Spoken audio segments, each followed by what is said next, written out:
What's up, everyone, and welcome back to my channel if you're returning, or welcome if you're just tuning in.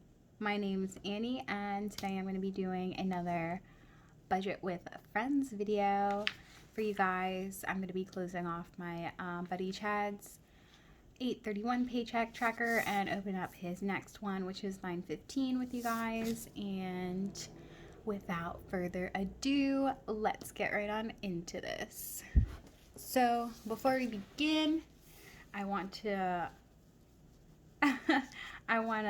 say that Chad has asked me to rephrase his segment from Budget with Friends to Cooking the Books with Annie, because he thinks I'm cooking his books, because somehow he managed to have some more money rolling over this pay period. I didn't do anything. He's just saving. He's doing a good job. I don't even know how, to be quite honest, because everything he spent was more than what we anticipated, and even some more charges and transactions. But he ended up coming out on top. So, yeah, moving forward, I'm going to be mentioning his segment now instead of Budgeting with Friends. It's now going to be called Cooking the Books with Annie.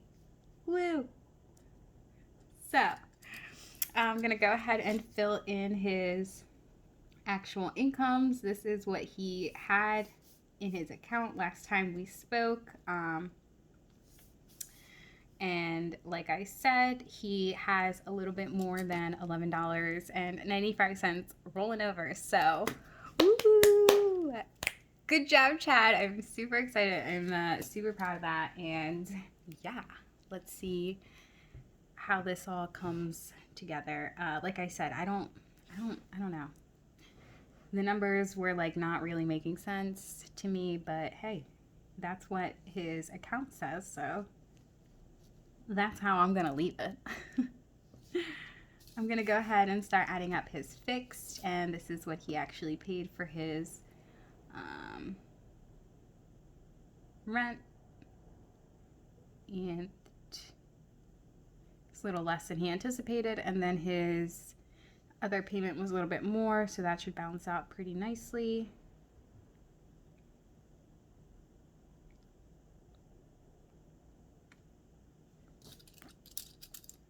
So 9, 6.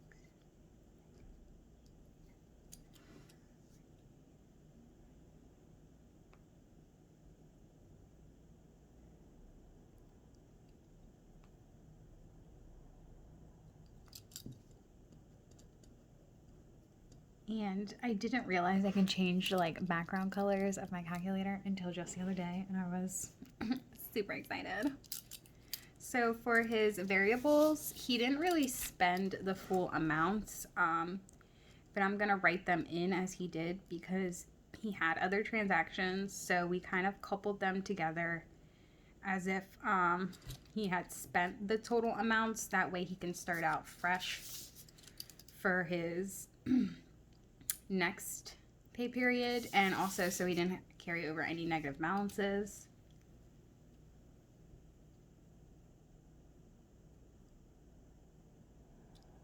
Just wanted to make sure that was 190.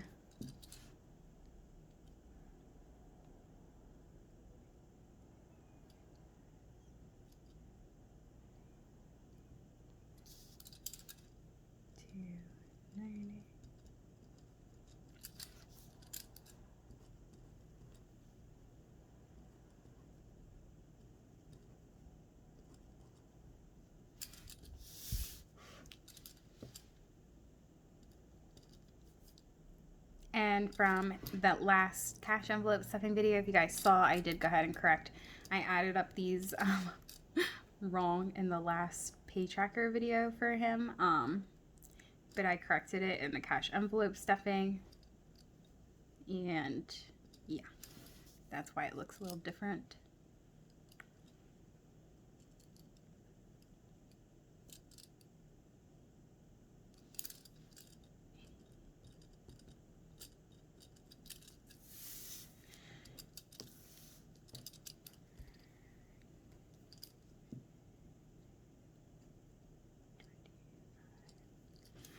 something happened.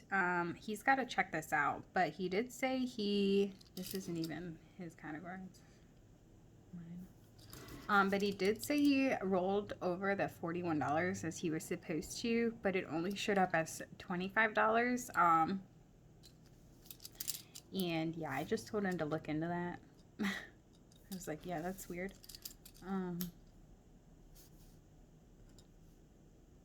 So he actually I don't know, it pulled $41 out of his account. I mean, I saw it, but it didn't even move $41 into his new account. It only moved 25. So I don't really know what happened there. But I'm going to leave it like this.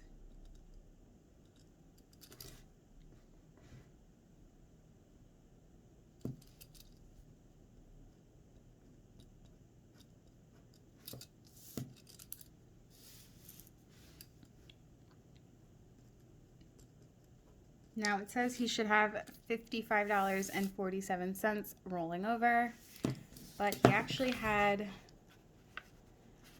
$98.13 rolling over. So again, like I said, I'm not too sure how that happened. And that whole like thing with this, he might need to check out, but he did say he'll look into it, but just continue to budget with those numbers. So I'm just going to go ahead and add up his income here. He has $16 left over in his account in his savings for bills. So I'm adding that into his income so he knows that he can pull that out of his savings.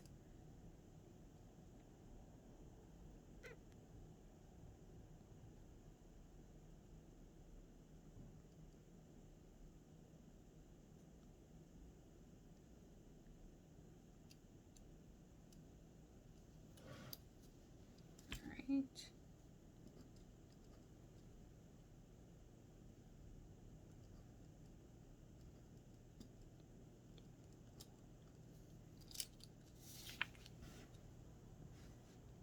Now I'm going to go ahead and add up his fixed column and then subtract it by his income and then do the same for the rest of the columns.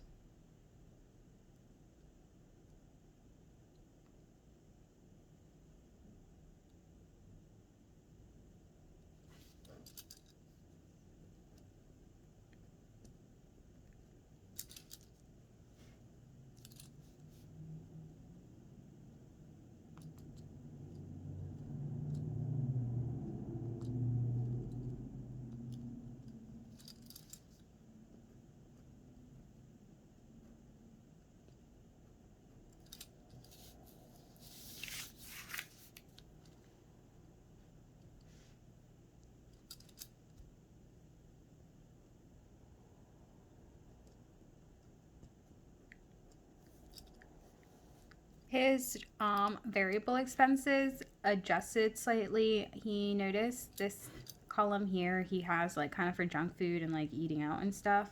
He wanted to take a couple dollars out from that and put it into his entertainment fund.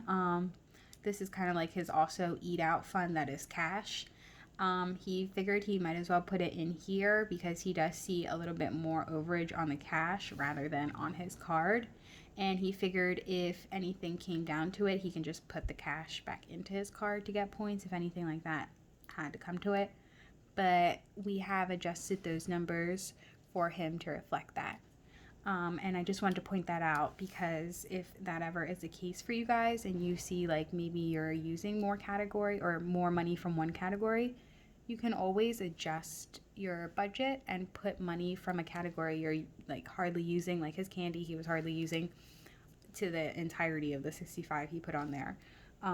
So I told him just move like 15 over to his entertainment and see if that kind of like helps. And if not, he can just eliminate this one altogether and put it into his entertainment. And that works. But the points is the only thing that I was concerned about. But he did say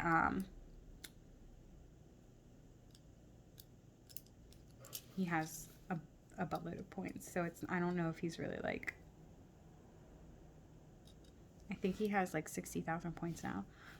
So I don't really think that he's too concerned because there's nowhere for him to go at this point. So it says here he should have $754.71. I want him to, he hasn't been budgeting correctly into these, and I want him to try to do that. I did put an X there just because I was preemptively doing that. So I've set up a family sinking fund for him. So I'm going to tell him to go ahead and add, and let me just make sure everything is in here. Before I just, let me just make sure everything is in here before I take that money and move it anywhere.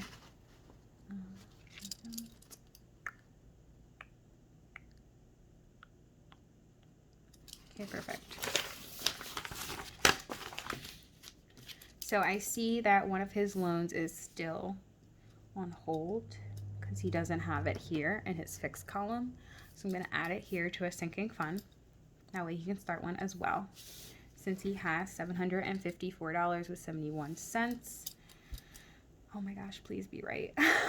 Because that's a good chunk of change if I'm wrong. We're going to go ahead and put into his family for his, I guess we're going to start with his loan. So I think I want him to have at least, I want him to at least put $250 for the side. Because I know that's not the full amount of the loan, but if on the 30th he has a good chunk of change like this again, then he might be able to do something with that and put some more into these sinking funds. So then I'm gonna say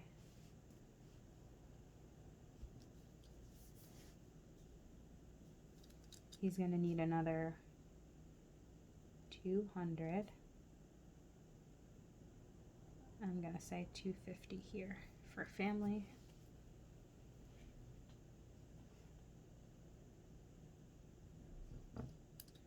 And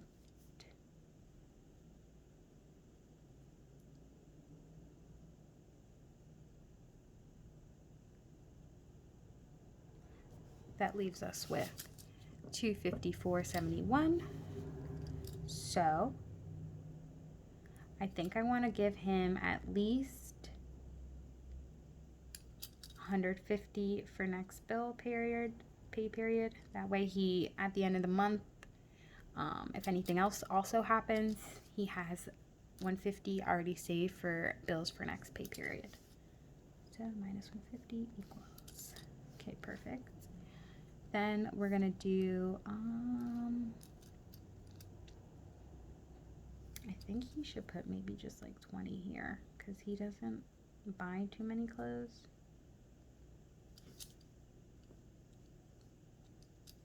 And then this can be, oops, no, equally divided into these two columns. So $42 with 35 cents.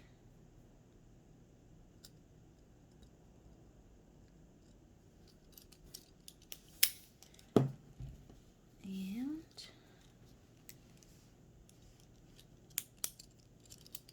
this should equal 754.71. And let me double check.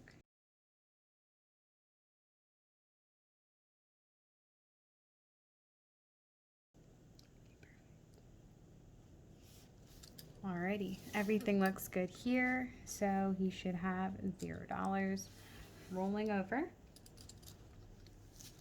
And that looks like that's all for him this time. That's so freaking awesome, guys. I can't believe he has that much rolling over into his sinking funds for this time around. I mean, wow, like I'm super impressed. And then for his next pay period, he will have his money set aside in his sinking funds for bills. That's any extra. And then he'll be getting paid, so he can go ahead and pay things off ahead of time like he likes. And oh, he's also got some additional money rolling over from here too. So wow. Kudos to Chad. And that was not really cooking the books, but somehow we cooked the books. So yeah, I don't know. And that was cooking the books with Annie, I guess. Yeah, I don't know. I did nothing different. I just added everything up like normal. And this time we actually did powwow on the 15th. So everything is kind of exact and actual for this time around. Other times I know I kind of maybe caught up with him a couple days after. So I guess that's it for now, guys. And I hope my numbers are right. But I guess I'll catch you next time. Bye.